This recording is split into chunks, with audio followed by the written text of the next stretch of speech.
নমস্কার বন্ধুরা, বাঙালি রান্নাবান্না ইউটিউব চ্যানেলে সবাইকে ওয়েলকাম। আজকে আমি তোমাদের জন্য একটা নতুন রেসিপি নিয়ে চলে এসেছি, সেটা হলো পার্শে মাছের ঝাল। হ্যাঁ, তোমরাও করে খাও তাই না? কিন্তু আমি কিভাবে করে খাই, যে যার হাতের রান্না সে তার মতো হয়, এক একজনের হাতের রান্না এক এক রকমের।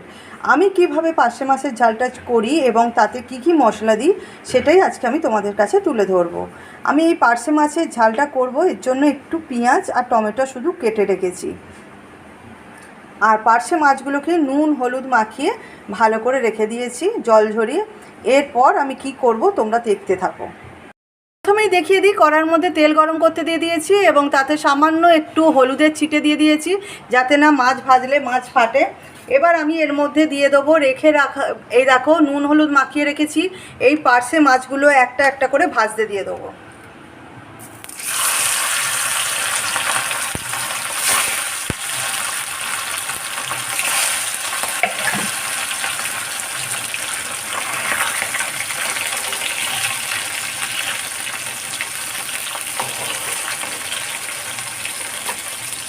চলো এইভাবে পার্শে মাছগুলো আগে লাল লাল করে ভেজে নিই। দেখো মাছগুলো আমি সমস্তভাবে ভেজে তুলে নিয়েছি, লাল লাল করে ভেজে নিয়েছি, দেখতে পাচ্ছ? এটা মাছ ভাজার তেল, তাই একটু কালো কালো দেখতে লাগছে। এবার আমি এই তেলের মধ্যে দিয়ে দেবো কুচনো পেঁয়াজ।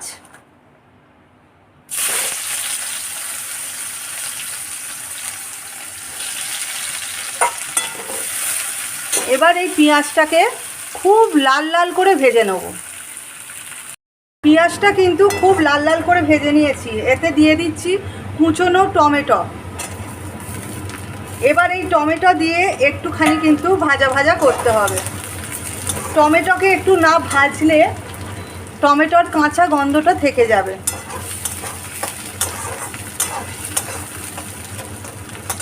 পেঁয়াজ দিয়ে টমেটো দিয়ে ভাজতে ভাজতে আমি এতে দিয়ে দেবো অল্প করে আন্দাজ মতো আদা রসুন বাটা। এই দেখো, এই আদা রসুন বাটাটা দিয়ে টমেটো দিয়ে আমি এখন ভাজতে থাকবো। না হলে এই আদা রসুন বাটাটা যদি ভালো করে ভাজা না হয় এটা কাঁচা গন্ধ ছাড়বে। আদা রসুন বাটাটা খুব ভালো করে ভেজে নিয়েছি। এবার এতে কি কি মশলা দেবো তোমরা দেখতে থাকো।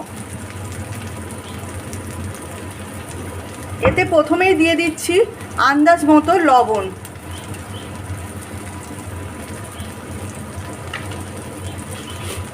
দিয়ে দিচ্ছি অল্প করে একটু মিষ্টি, মিষ্টি মানে চিনি। তোমরা যারা চিনি খাও না তারা চিনি দেবে না, আমি স্বাদের জন্য দিলাম। হলুদ গুঁড়ো,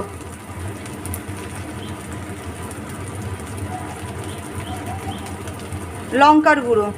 আমি এখানে কোনো কাশ্মীরি লঙ্কার গুঁড়ো কিন্তু ব্যবহার করছি না কালারের জন্য, আমি এখানে সম্পূর্ণ ঘরোয়া লঙ্কার গুঁড়ো ব্যবহার করছি। আর এতে দিয়ে দেব এবার একটু সস। অনেকেই কাশ্মীরি লঙ্কার গুঁড়ো কালারের জন্য ব্যবহার করে, তোমরা চাইলে ব্যবহার করতে পারো। আমি কোনো কালারের জন্য কোনো কাশ্মীরি লঙ্কার গুঁড়ো ব্যবহার করছি না। এবারে এই সব মশলাগুলোকে একসাথে ক্রমশ কষাতে থাকবো যতক্ষণ না তেল ছেড়ে যায়।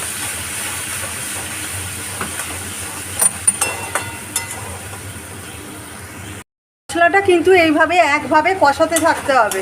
দেখেছো? দেখো মশলায় কিন্তু তেল ছাড়তে শুরু করেছে। যত মশলাটা কষাবে ততই কিন্তু জানবে টেস্ট বাড়বে।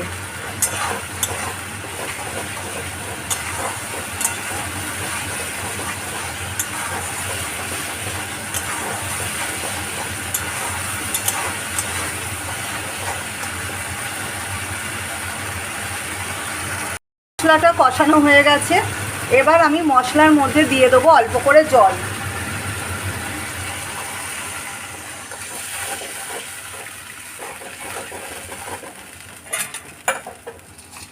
জলটা দিয়ে দিয়েছি দেখছো। এর মধ্যে দিয়ে দেবো এই যে ভেজে রাখা মাছগুলো।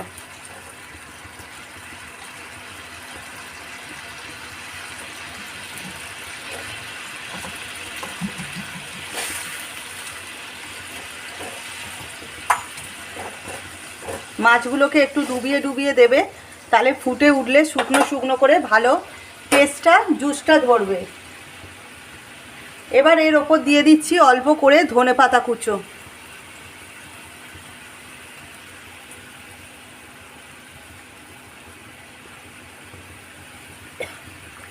মাছটা এবার একটুখানি ফুটতে দেবো। দেখো মাছটা কিন্তু টকবক করে ফুটছে, দেখেছো? হয়ে এসেছে, খুব মাখো মাখো করে হয়েছে। তোমরা একদম শুকনো খটখটে করে করতে পারো, একদম শুকনো শুকনো যার মাছের ঝাল পছন্দ, কিন্তু আমি একটু কাই রাখবো, কারণ আমার বাড়িতে আবার একটু কাই খেতে বেশি ভালো পছন্দ করে। তো চলো এবার মাছটাকে আমি নাবিয়ে দেখাই কেমন হলো। তাহলে তোমাদের কাছে তুলে ধরলাম পার্শে মাছের ঝাল। কেমন হলো রেসিপিটা? যদি ভালো হয়ে থাকে লাইক কমেন্ট করতে কিন্তু কেউ ভুলো না, প্লিজ তোমরা পাশে থেকো।